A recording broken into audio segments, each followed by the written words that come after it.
Welcome back. It's week 4. Can you even believe it? I can't. It's just gone so fast, and but this is my favorite week, like I told you last. So I'm super excited to talk about what we're going to talk about this week. But before we do that, let's just review last week because it's a big one. I know a lot of the people that have taken my course have said the judgment piece was very profound, I guess they called it. It was like, wow, I didn't know that I judged that much, but we do. And we waste so much energy and time judging stupid things like I don't even know how to say it, like where the pillows are on the couch or whether the toilet paper rolls over or under. Really? Or whether the toilet seat should be up or down. Really? Is that worth it? Now, if it is, I get it. You get a few, that you care that much about something, and if it really, really bothers you, then it's worth it. But honestly, judgment, not so much. I don't need to judge how other people are driving or how they're walking or what they're wearing or how their hair is or what their shoes look like. I don't need any of that. Neither do you. And I think maybe you noticed that. Now, is it easy to not judge? I think you found that was not so easy either. And I don't find it easy. I don't. I do judge. I must say I do judge, but I just catch myself sooner. And I think that's what this work is all about, is you'll still do the stinking thinking habits. You'll just catch yourself sooner, and then you can quit doing them quicker. But they'll still happen, right? You'll just notice them and then go, no, I don't need that. What about the triggers? Did you learn what triggers you? Like, I know what triggers me, and it's mostly disrespect. Having people treat me like I'm less than, that just fires me up like a rocket. Really, it does. But I know that when it happens, and so I can feel it coming on, and I know how to choose a different response rather than yelling at somebody, because that was my go-to in my younger years. And that's not appropriate. That's not what you want to be doing, because oftentimes you're yelling at somebody who's really near and dear to you, and then you put such a strain on the relationship. Not good. And sometimes we say things that we can't take back. Oh, it's so ugly. So we don't want that. So I wonder if you found your triggers, and then did you spend the time planning ahead, thinking about what emotional things will come up? If it's when you're in a group with certain people that are in your group of people, and you know that they're going to drive you crazy, well, you can plan ahead for that. And that's the trick. If you know what's coming, it's not a shock, and then you don't get triggered. So I hope that worked out for you well. I know it's not easy work, and you'll continue to work on that forever. But it's such important things to do, because you want to be on top of your game, and you don't want something just causing havoc and making you respond in a way that is odd or embarrassing. And really, it's not making you do that. You do it yourself, but I know it feels like it's making you do it.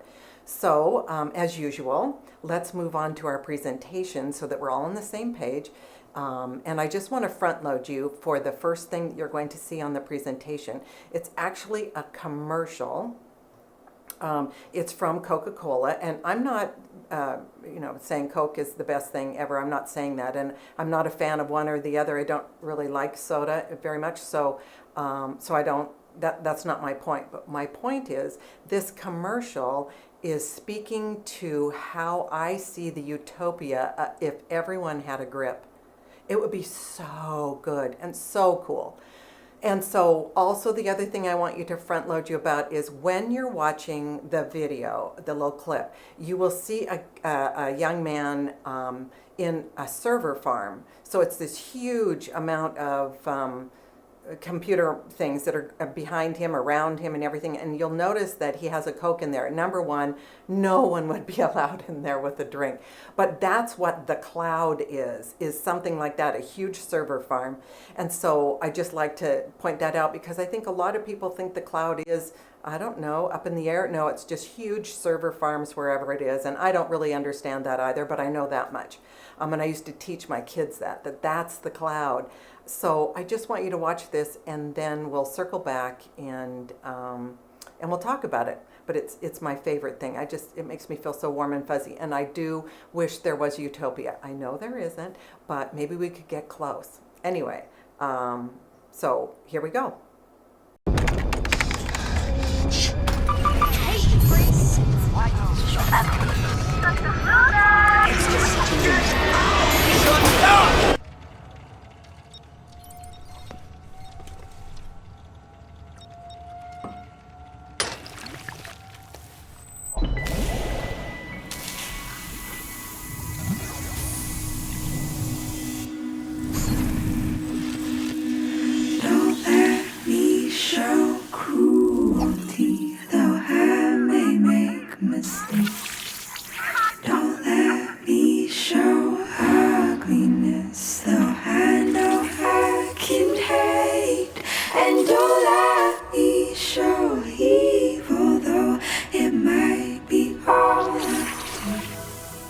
Show me love, show me love, show me love.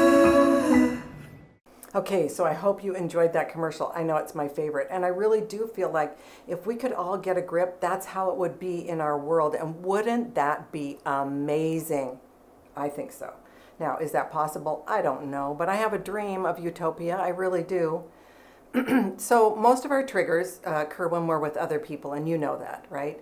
So setting boundaries is super important work. We talked about values before, and you have to know what you value, and you don't let people cross your boundaries. Now, we're so wired to be in community with others, so it's hard for us to not want to jump in head first. But what's best for us is to know like who, what, where, and when we want to interact. We don't just dive in. We actually are focused on our interactions with people, because people can make us sad and disappointed and angry and irritated and embarrassed, you name it. So the problem is, we consider somebody a friend and confidant. And when we do that, we allow them into what I like to call the circle of trust. It's your heart, right? So if you've ever seen that movie, Meet the Fockers, well, it's the funniest movie. But you recall that dad's circle of trust, and super important to get into the family circle of trust. Well, I think of that also as our heart. So building and defining your circle of trust means that you set appropriate boundaries for who belongs in your inner circle, your heart, right? So I like to determine what level of intimacy and confidence each of the people in my life belong to. And it's such important work, because then I can maintain my emotional wellness and avoid being triggered. I'm a sensitive person, so I have to have people that are in my heart that understand that. So if I just welcome, anybody in there, and I have done that in the past, I get hurt every time. So your circle of trust, your heart, in quotation, works best when it contains only those, excuse me, that we have vetted, those that we can trust to have our back and ride into battle with us, and those who know how we need to be treated. So I like to think of this circle of trust as a castle, right? And the castle is surrounded by a moat, and the castle wall is that black ring around those concentric circles. And those concentric circles inside are your circle of trust. Now notice there's a drawbridge. And the reason I talk about a castle is because I don't want people scaling the walls and getting in without my permission, without my invitation, right? So if we look inside the castle wall, we see a light gray circle, a dark gray circle, and then a black circle. So let's just start on the light gray circle, because as we move inward, it gets more exclusive. So the light gray circle is for your close vetted friends. And I say vetted because you already know how they will treat you. You already know how they will respond to you. You already know that they will be careful with your emotions. Okay? So that's what I mean by vetted. Now, oftentimes we don't vet people, we allow them in, and it kind of goes sideways.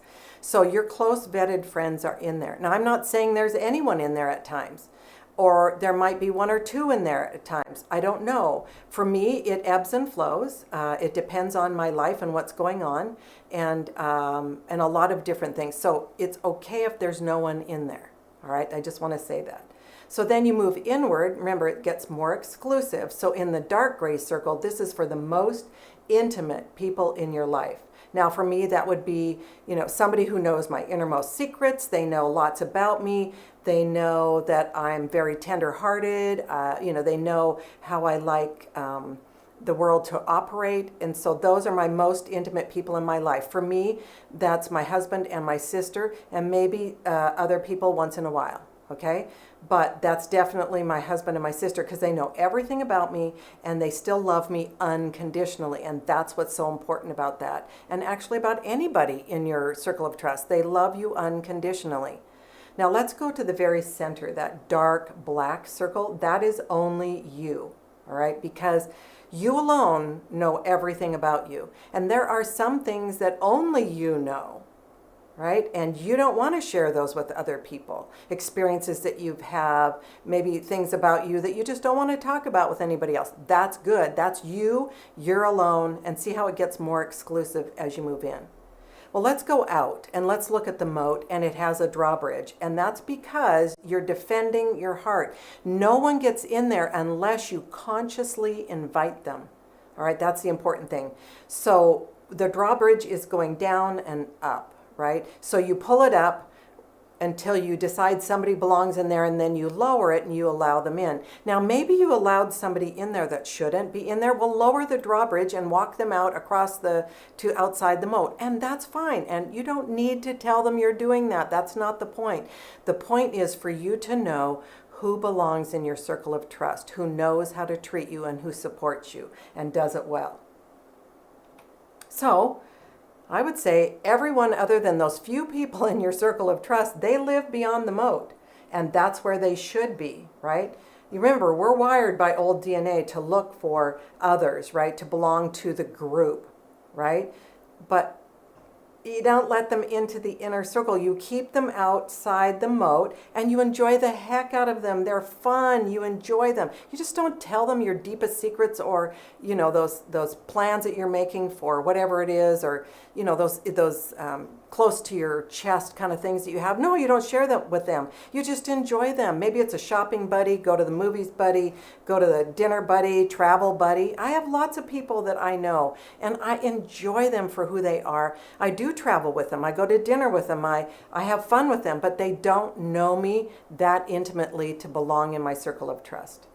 Now, we do have that desire to belong and be worthy, so we're too quick to allow them in. I always think about first graders, and they would be in the same classroom and they'd both have a white dog, so they would think they're besties until one of them does something on the playground like ignore the other one and hurt their heart. Oh my Lord. And so that's the idea, is like, but you allowed them into your circle of trust way too soon. Well, of course, first graders don't understand that, but we do as adults, right? So we have to be careful.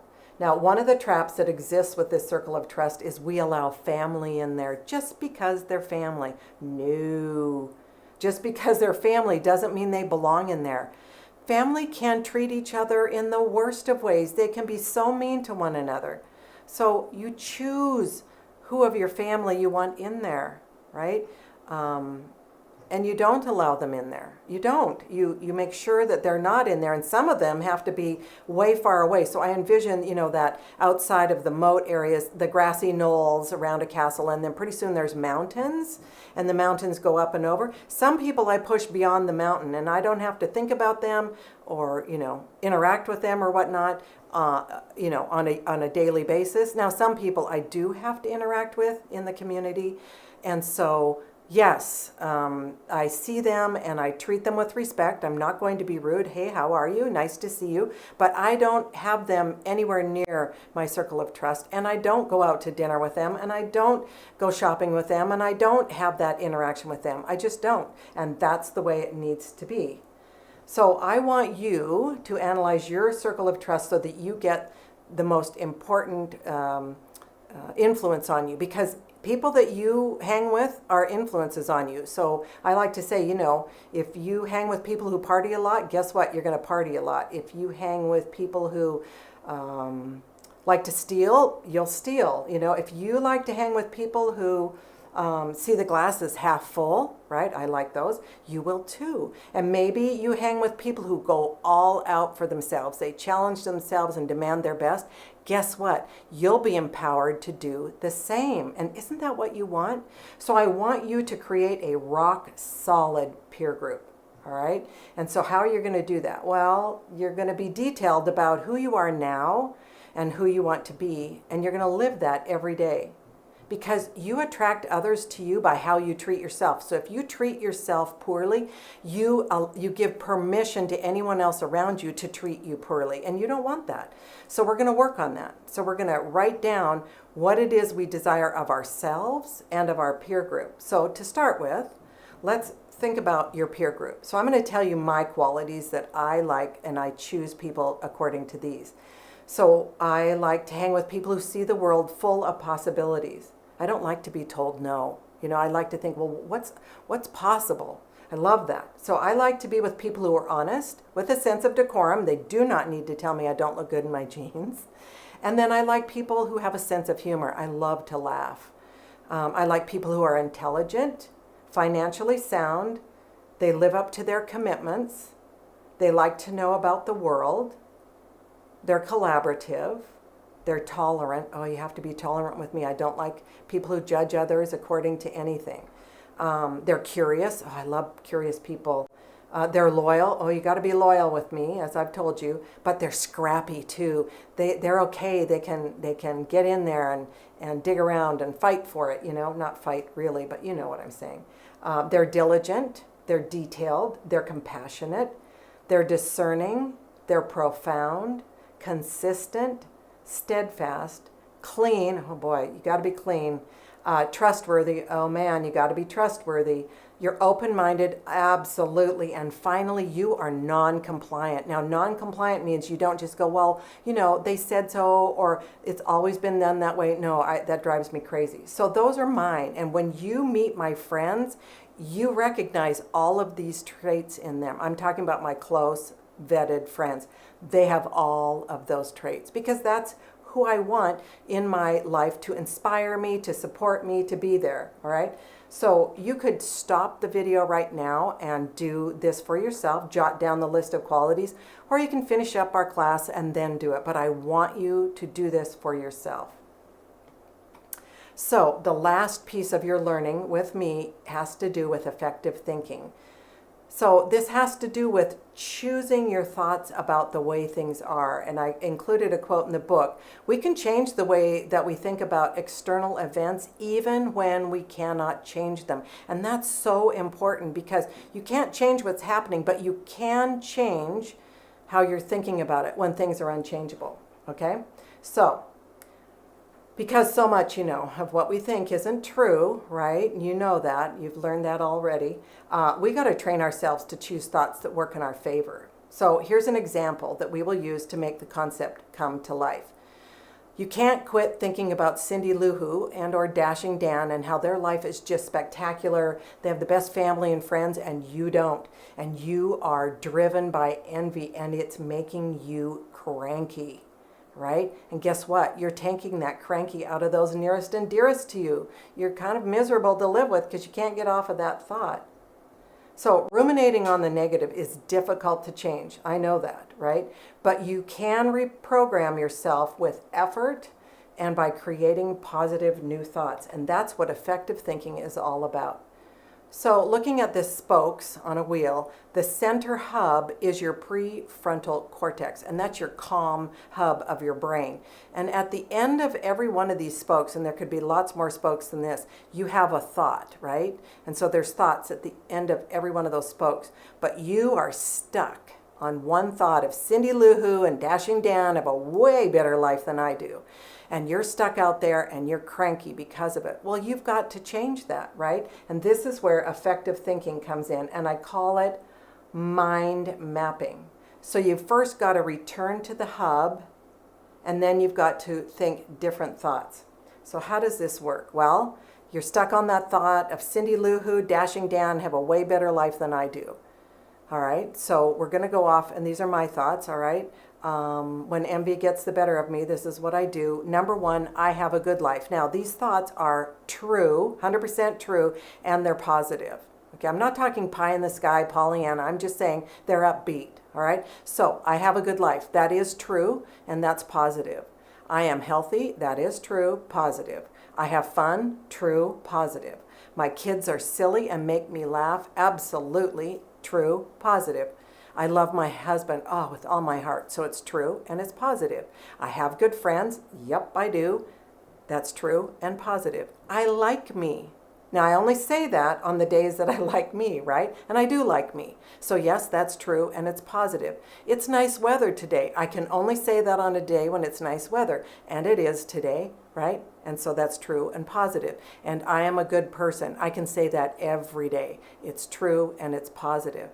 Now, when I get done doing those 9 thoughts, I can't even remember the one that I was thinking about that made me feel cranky. And that's what I want for you, is to be able to do. So if you think of one thought right now that hasn't been a great one and it's making you feel badly, come up with 8 or 9 other thoughts, which can be anything other than the one you're thinking, and they're true and they're on the bright side of life.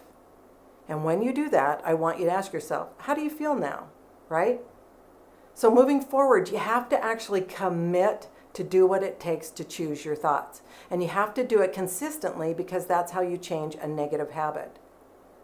So I want you to be able to create the feelings that you desire and act in the way you want. And that takes this mind mapping. Every time you have a negative thought, you mind map and get your brain to change.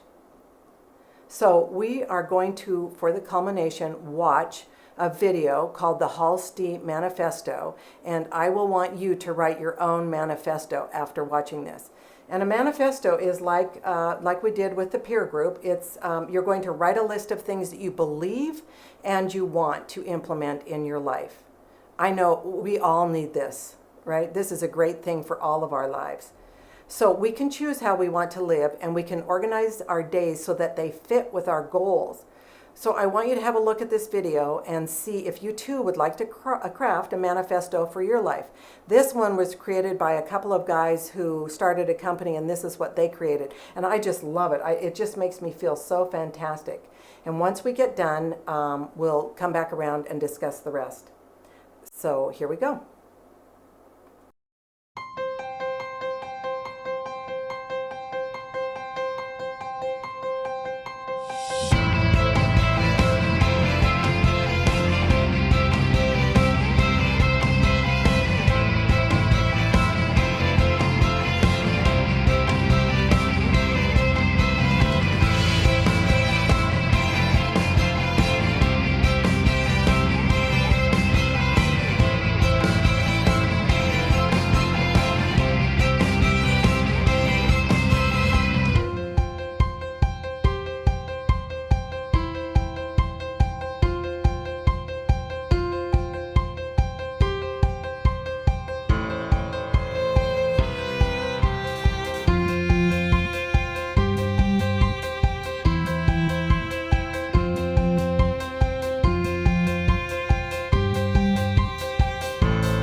Okay, did you like that? Oh, I do. I love the Holstee Manifesto. It just makes me feel like, yes, those are the goals that I have for my own life. Now, they'd be slightly different, but they really do inspire me to be ready to do that, right? I'm like, oh yes, I forget to taste my food even, or to really savor what I'm eating. And I love that. I love thinking about sharing with other people who are like me, right? Who inspire me to be better. I love that one about get lost, right? That's how you find things. And that's true. If you've ever kind of been wandering around when you're on vacation, you find some really cool stuff. So let's just look at what's coming up this week, because there is homework, of course, no test or quiz. But we will come back together for one more short session after this one for next week, because we want to wrap it all up with a nice bow and be able to think about how do you move forward for the rest of your life. So let's look at the book. So in the book, I love these quotes, and Marcus Aurelius is so good. He has so many good quotes. And this one I like a lot because it says, the happiness of your life depends on the quality of your thoughts. Therefore, guard accordingly and take care that you entertain no notions unsuitable to virtue and reasonable nature. Love that. Okay, so we're in chapter 4. This is the last chapter. It's week 4. You're doing the circle of trust and effective thinking, and your skills are setting boundaries. You need to set boundaries for yourself, and you're going to learn to mind map. And there's that quote. Okay, so now let's look at this. So all of these pages, of course, contain what we've been talking about, but more. And then on this page, I want you to actually analyze that circle of trust of yours.